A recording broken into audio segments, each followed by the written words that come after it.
Corona महामारी के संकट में लोगों का जीना इतना दुश्वार हो गया है और इतना तनावपूर्ण हो गया है कि मानव बेहाल है। लोगों के तनाव को कम करने के लिए मानव ही सेवा में जुटे हुए हैं। 1 साल से छोटे छोटे बच्चे भी घरों में कैद हैं। उनके तनाव को दूर करने के लिए कुछ लोगों ने नई पहल की है। ये हैं उस्मान अंसारी, जो सदर बाज़ार इलाके में रहते हैं और छोटे छोटे बच्चों को उनके घर जाकर खिलौने देकर उनके चेहरों पर मुस्कान लाते हैं और उनके तनाव को कम करते हैं। उस्मान अंसारी बताते हैं कि राशन वितरण के बाद उनके मन में विचार आया कि छोटे छोटे बच्चे 1 साल से घर में कैद हैं। बचपन कभी घर में कैद नहीं हुआ, लेकिन महामारी के चलते बच्चों को घर में कैद होना पड़ा, जिसके चलते बच्चे तनाव में चले गए। उन बच्चों के तनाव को कम करने के लिए उस्मान अंसारी ने ये नई पहल की है। पेश है ये रिपोर्ट। देखिए, मेरा मकसद खिलौना का यही एक मकसद है कि बच्चा, एक छोटा सा बच्चा जो होता है, कोरा कागज़ होता है। उसको जो लिखा जाए वो लिखता है, जो सुनता है वो सुनता है, वो सीखता है, जो देखता है वो सीखता है। वो कोरा कागज़ होता है। शुरू में स्टार्टिंग में बच्चा साल, 1.5 साल, 2 साल तक, बिल्कुल 5 साल से पहले का बच्चा कोरा कागज़ होता है। जैसा बोलोगे वैसा सुनता है। तो अब उस कोरे कागज़ को मानसिक रूप से 1.5 साल हो गया, दूसरा साल स्टार्ट हो गया, सेकंड लेयर आ गई। हमें थर्ड वेव का इंतज़ार नहीं करना। उससे पहले अपने बच्चों को मानसिक रूप से तैयार करने के लिए, पोषण पाषण करने के लिए मैंने सोचा, मैंने पहल की कि उन बच्चों को है टॉयज़ के ज़रिए कम से कम कोई समझ सके कि ये खिलौना है। वो मानसिक रूप से परेशान हैं, ना वो बाहर जा रहे हैं, स्कूल्स खुल नहीं रहे हैं, पेरेंट्स लोग परेशान हैं। अब ऐसी हालत में पेरेंट्स टॉयज़ कहाँ से ख़रीदेगा? खाने के लिए ऑक्सीजन नहीं है उसके पास। यानी कि खाना जो होता है वो भी एक ऑक्सीजन होता है। वो ऑक्सीजन बेसिक नीड्स वो भी नहीं है। तो हमारे को लगा कि बेसिक नीड्स भी दी जाए, कि खाना भी दी जाए और साथ में जो है बच्चों के लिए टॉय दिए जाए, जिससे उनका मानसिक रूप और मानसिक तौर पे वो स्टेबल होके अपने लाइफ जीने में आगे सक्षम हो और पेरेंट्स को परेशान ना करें। देखिए, बचपन जो बीमारी ने सबसे पहले फ्रीडम छीना। आज़ादी सबसे बड़ा फ्रीडम होता है, सबसे बड़ी कैद होती है। अब जब पेरेंट्स ही कैद हो गए तो बच्चों को कहाँ ले जा सकते हैं? आउटिंग पे ले जा सकते, बाहर गैलरी में नहीं ले जा सकते, घर से बाहर बिल्कुल नहीं निकाल सकते। मेनली इंस्ट्रक्शंस हैं कि 10 ईयर से नीचे के बच्चों को आप भर लेके जाना ही नहीं है।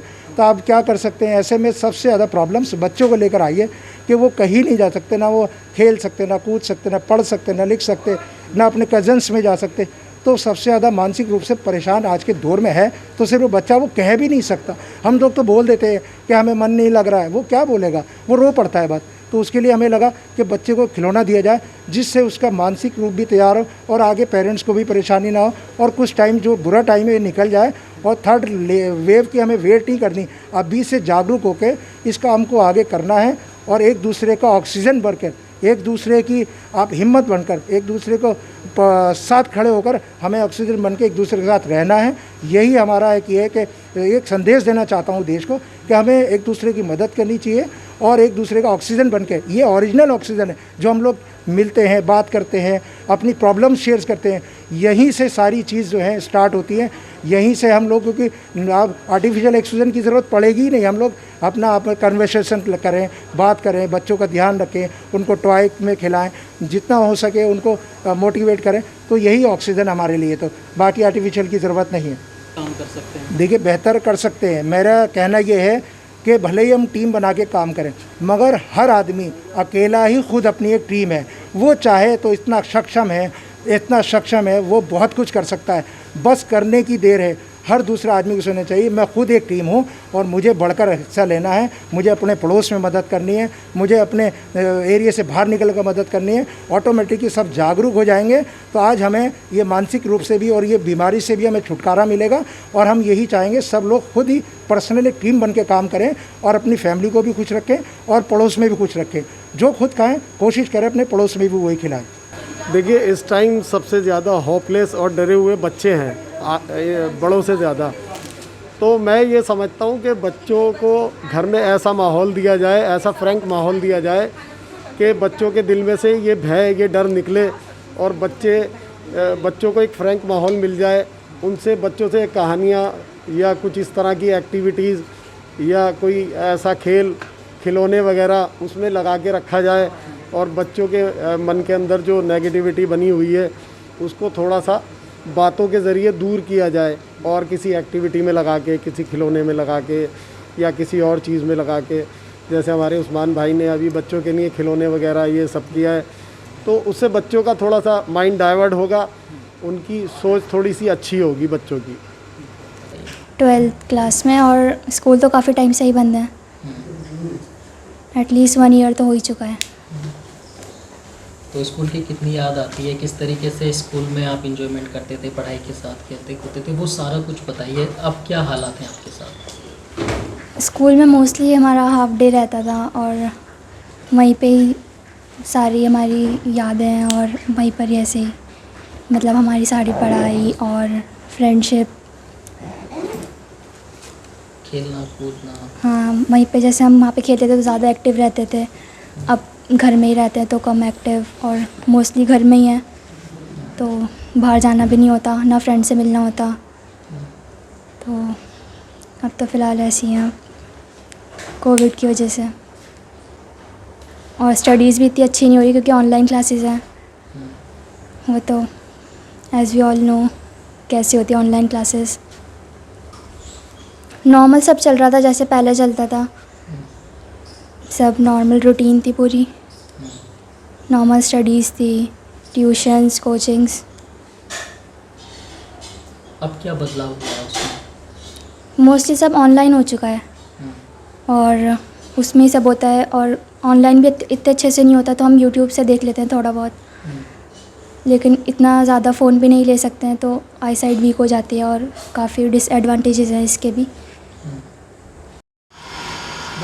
जिस तरीके से बच्चे एक साल भर से स्कूल बंद हैं और घर में हैं और इस बीमारी में बच्चों की क्या स्थिति हो रही है, कैसे बच्चों का जो है मानसिक संतुलन ठीक रखा जाए? एक्चुअली मेरा खुद का बेबी 3 मंथ का है, उसको ऑटिज़म बोल रहे हैं डॉक्टर, जो सिर्फ एक लॉकडाउन की वजह से हो गया है क्योंकि बच्चे बाहर आउटिंग नहीं कर पाते, सोशल वर्किंग बिल्कुल ख़त्म है उनकी।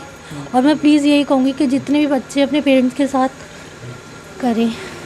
इस बीमारी ने बच्चों का बचपन किस तरीके से छीन लिया है? उनको कुछ समझ नहीं आता कि क्या करना है, क्या एक्टिविटी है, क्या चीज़ें हैं, और मैं इस चीज़ से खुद फाइट कर रही हूँ अपने घर में। अब जिस तरीके से ये एक सोशल वर्कर ने शुरुआत की है बच्चों को खिलौने देने की, उसके लिए क्या कहेंगे? कितनी पहल और करने की ज़रूरत है ऐसे बच्चों के लिए खासकर? एक्चुअली ये चीज़ें पहले करनी चाहिए थी क्योंकि अब तो बच्चों का ये संतुलन ही नहीं है ना कि वो टॉय क्या खेलें, उनकी कोई एक्टिविटीज़ ही नहीं है, वो अपने आप में ही रहती है ज़्यादातर। कैसे ठीक रखा जाता है और क्या कहना चाहेंगे सोशल अवेयरनेस के लिए बच्चों? सोशल वर्किंग यही है कि बाहर उनको आउटिंग के लिए बोलते हैं डॉक्टर्स, जितना ज़्यादा हो सके उनको स्पेस चाहिए घूमने के लिए, बच्चों की गैदरिंग चाहिए, वो पॉसिबल अभी हो नहीं सकती। और मेन तो यही है कि प्ले स्कूल, मैं तो चाहती हूँ कि सबसे पहले प्ले स्कूल खोले, जो बच्चों को जितनी एज के हिसाब से नॉलेज मिलनी चाहिए वो उनको नहीं मिली, तो उनका जो 2 या 1.5 साल का जो टाइम पीरियड है बहुत ख़राब हो चुका है। और मेरा ही नहीं, मैंने हॉस्पिटल में खुद फाइट किया है कि वहाँ के डॉक्टर्स कह रहे हैं 85% बच्चों के अंदर ये प्रॉब्लम्स आ रही हैं। उनकी स्पीच थेरेपी में भी प्रॉब्लम है क्योंकि वो बात नहीं करते तो बात कर नहीं पाता बिल्कुल भी। स्कूल बंद होने के बाद जो है ऑनलाइन क्लासेस जो है बच्चों की जा रही थी, अब हाल ही में वो भी क्लास बंद हैं, तो इससे भी बच्चों पर क्या असर पड़ा है? अगर बच्चों को एक होता है ना कि कोई टाइम टेबल नहीं रह गया उनकी सोशल लाइफ का, किसी भी टाइम उठते उनको लगता है कि बस फ़ोन पे लिया, और एक जो प्रैक्टिकली जो चीज़ होती है वो चीज़ नहीं रही बच्चों के अंदर।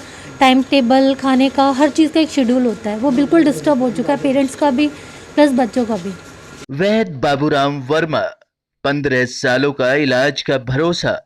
हमारे यहाँ आयुर्वेदिक औषधियों के द्वारा सभी बीमारियों का सुविधाजनक इलाज किया जाता है, जैसे खांसी, सांस, दमा, बुखार, टाइफाइड, मलेरिया, पीलिया, बवासीर, शुगर, हेपेटाइटिस, खूनी बवासीर, पिरमे, श्वसन लघु शंका आदि का इलाज आयुर्वेदिक पद्धति द्वारा किया जाता है। इसके अलावा सभी बीमारियों की जांच भी तसल्ली बख्श की जाती है, जैसे अल्ट्रासाउंड, एक्सरे, ईसीजी, रक्त, मलमूत्र, वीर्य की जांच इत्यादि। हमारे यहाँ दिल्ली सरकार द्वारा टीकाकरण, टीबी का इलाज व जांच मुफ्त की जाती है।